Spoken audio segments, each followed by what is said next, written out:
What's going on, y'all? Welcome to If It Wasn't for Art. I am your host, of Fox, and we are going to talk about everything related to art and culture. Um, so yeah, thanks for being here with me. We are going to talk about some music. I'm going to let you know a little bit about me, why I love music so much, why I love the art so much, period. We're going to talk a little bit about who I am, where I'm from, and yeah, let's get into it. Who am I? So I grew up in North Philly. I went to Paul Lawrence Dunbar Elementary School, and at Paul Lawrence Dunbar, we learned poems by Langston Hughes. And at a very young age, I just fell in love with the culture of writing and creative expression. The first time I hit a stage had to be kindergarten through dance. And I just caught the bug from there. Um, yeah, so I love to write, perform. I love to teach the youth how to utilize the arts and empower them through creative expression. And we're just going to talk a little bit more about that. But first, let me tell you a little bit more about my story. Yeah, I moved to South Philly when I was about 10 years old in the fifth grade. I moved to 18th and McKellen, and that was kind of a culture shock. My neighbors were like, from a different culture, which was really dope and different.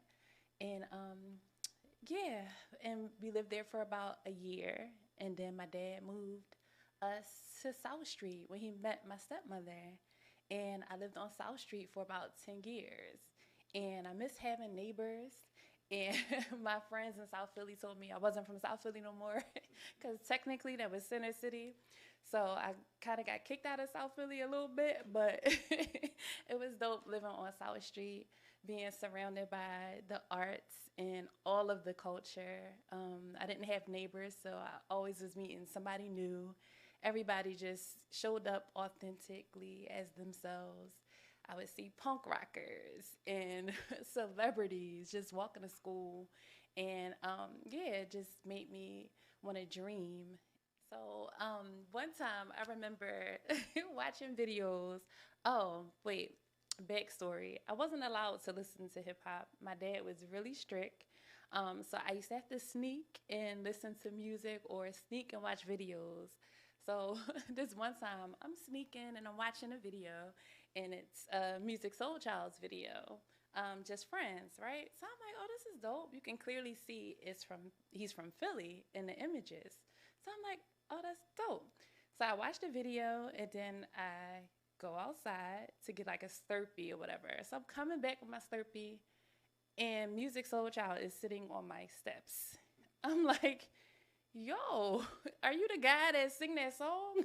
He like, no, I don't know what you're talking about. So I'm like, oh, all right, excuse me.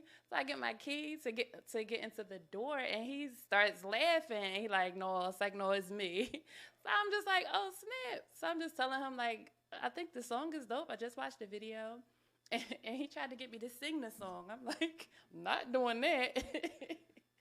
So we chopped it up. But before I went in the house, I'm like, you gotta give me your autograph because nobody's gonna believe this story. So he was nice enough to give me his autograph. But before he gave it to me, he was like, I'm not like JayZ or nothing, like but it just goes to show that Philly just has so much talent. Like it's so many talented people here that we kind of take our gifts for granted and we look at them as like regular.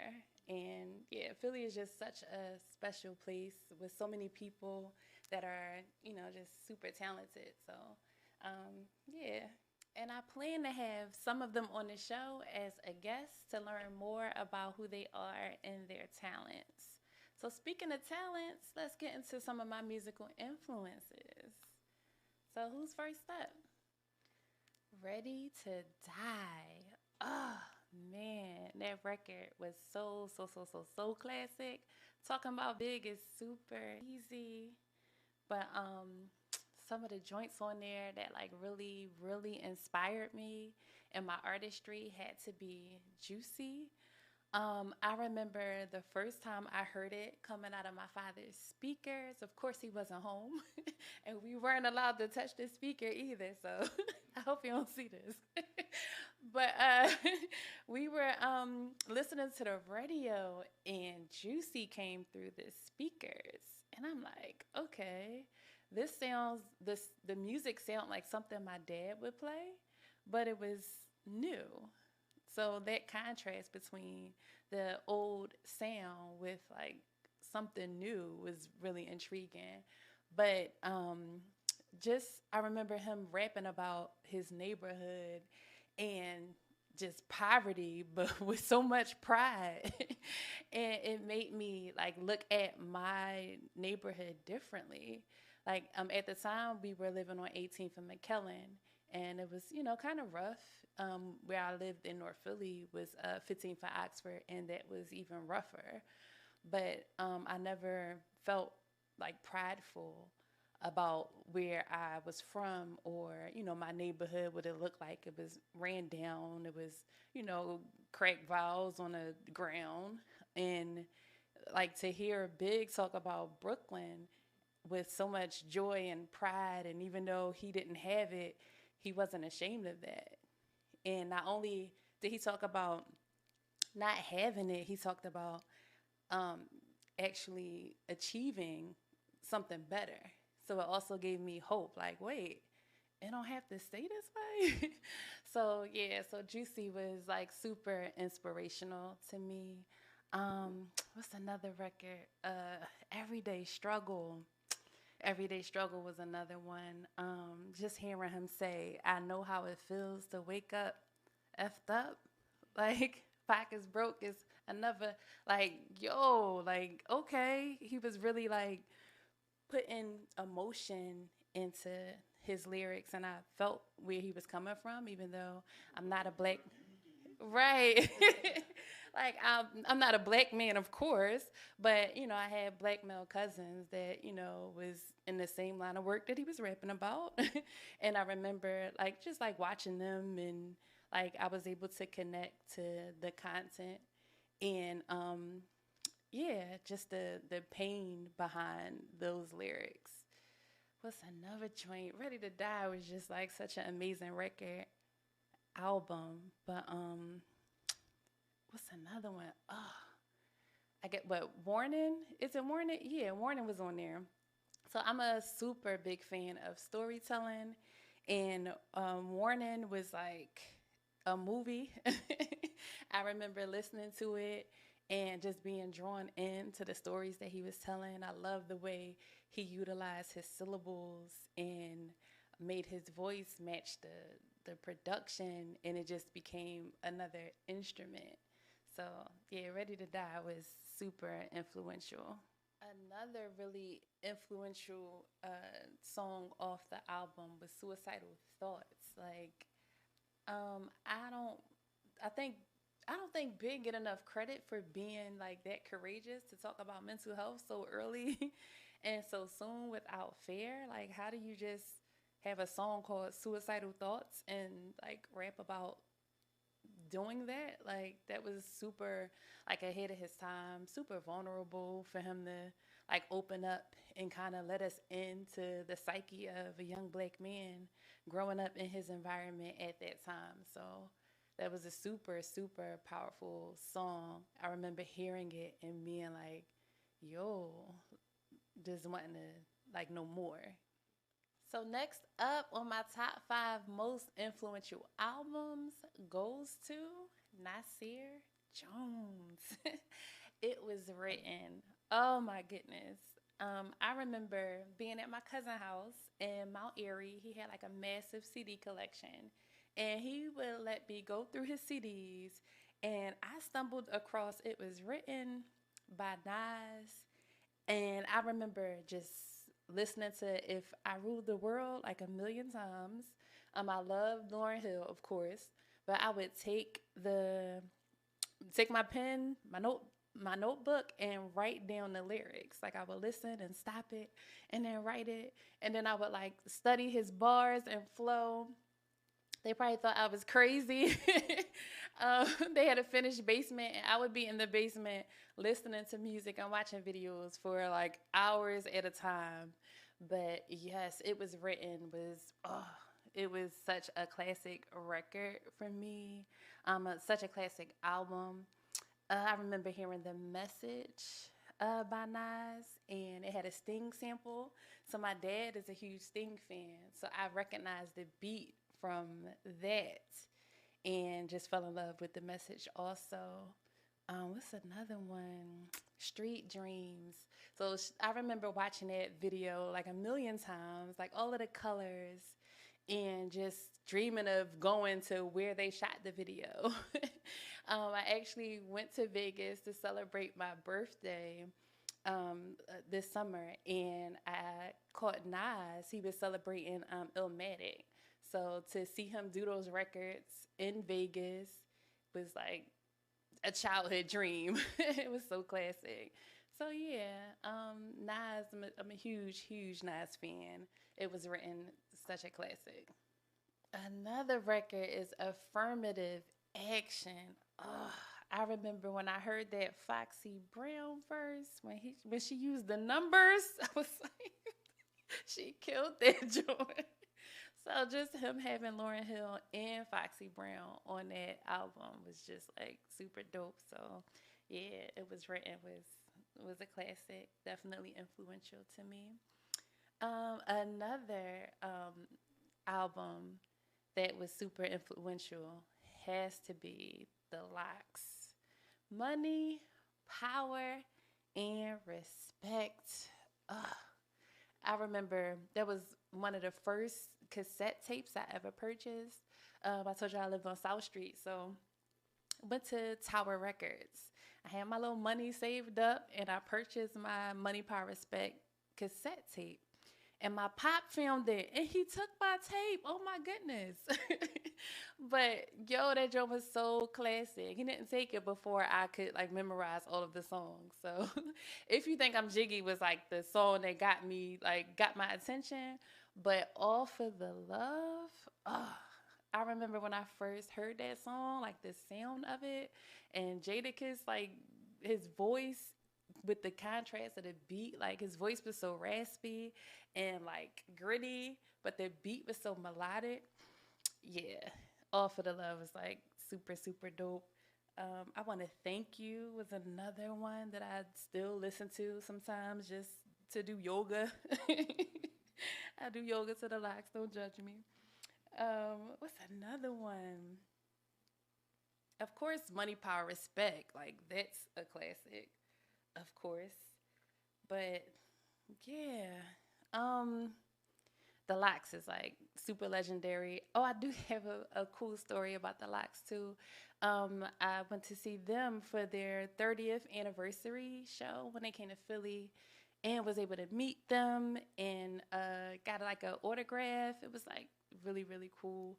I try to go and support them every time they come to the city because I just love the Locks. I'm a huge Locks fan. But yeah, Money, Power, Respect was super influential. DMX is dark and hell is hot. Yo, I bought those two cassette tapes, I think, at the same time, and my dad took both of them. But oh my goodness, I remember my first time hearing DMX was just like, what is this? He was barking and growling. It was so aggressive. And I was an angry little kid, so I was with it, like, yo. But yes, It's Dark and Hell is Hot was super duper influential, not just for me. It changed the culture. The sound at that time was just like totally different. But I remember just hearing Damien, like, what is going on? Like, he was the first one to kind of like introduce that spiritual gospel God, that conflict, that internal conflict. And it was just so interesting to hear the different stories that he came up with. The sound was just captivating. Um, I remember hearing ATF. That was another movie. I love stories. So to hear him just like walk us through this like car chase, robbery slash. Like I felt like I was in the passenger seat about to go to jail with him. Like, yo, they coming. I love that song. Yeah, so DMX was super innovative, super influential, and his music was so needed. Yeah, it's dark and hell is hot. Classic. Next up on my top 5 most influential list, gotta go to JayZ. The Black Album. Man, that album had me in a chokehold. I remember hearing Lucifer. What? The beat alone and just how he drop it and just come in and just kill it. Just like hearing him speak about wanting revenge and, just wanting to get back for a friend. And I could relate to that feeling of wanting revenge. I lost my mother really early, so I told you I was an angry kid. So I was like, yo, I can relate to this. So yeah, Lucifer was dope. What's another good one? December 4th. I remember hearing that record. The production was so big. I just felt like that was the first album where JayZ kind of like pulled back some of the layers to let us in on like who he was, not just as a rapper, but like as a person. I remember like one specific bar that really, really stood out to me where he was talking about his upbringing. He said, my teachers couldn't teach me and my mama couldn't beat me hard enough to match the pain of my pop not seeing me. So I work with the youth and, that line just stood out to me and it made me think like, okay, let's, handle, especially our young men, like let's handle our boys with a lot of care because you never know what they might be going through at home or, the things that they may be lacking in their upbringing. So, yeah, December 4th was really dope. Such a dope song. What's another one? 99 Problems. I told you I love stories. So that's like one of my favorite lyrical exercises too, 99 Problems to spit at karaoke. But yeah, just the whole story about, him getting stopped by the cops, the racial profiling and stuff like that. It was just super creative. That entire album was full of records. We was talking about threats. That whole beat, like the beat was just so sinister. Like it just drew you in. The Black Album, the production on that joint was super crazy, and it was really influential to me. Yeah, the Black Album. It's fire. All right, y'all. So I went through my list, right? I got my 5, but I could not leave this album out, man. So it's an honorable mention. Uncle Snoop, Snoop Dogg, Doggy Style. Oh, man. So my dad never filmed this one. I wouldn't have lived to tell this story. But let's just go through the track list. G-Funk, Gin and Juice. Gin and Juice, y'all. Classic. W-Balls. Yeah. W-Balls. Yo, the skits alone was classic. We used to be dying. Me and my big brother. Oh my God, we used to be tripping off these skits. Lottie Dottie, the remake. Slick Rick, classic. Murder Was the Case. Man, ain't no fun.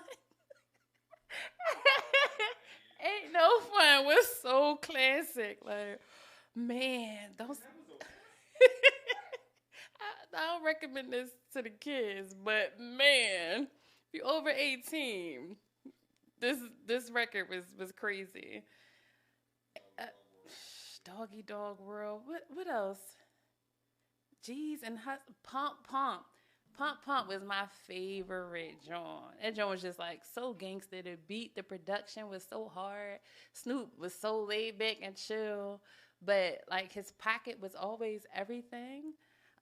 the way he attacked the record. So I was just like so torn. I'm like, do I take the Black album off and put Uncle Snoop Dogg on there? So I'm like, nah, I just gotta have it be an honorable mention. So yeah, Doggy Style was so classic, super classic.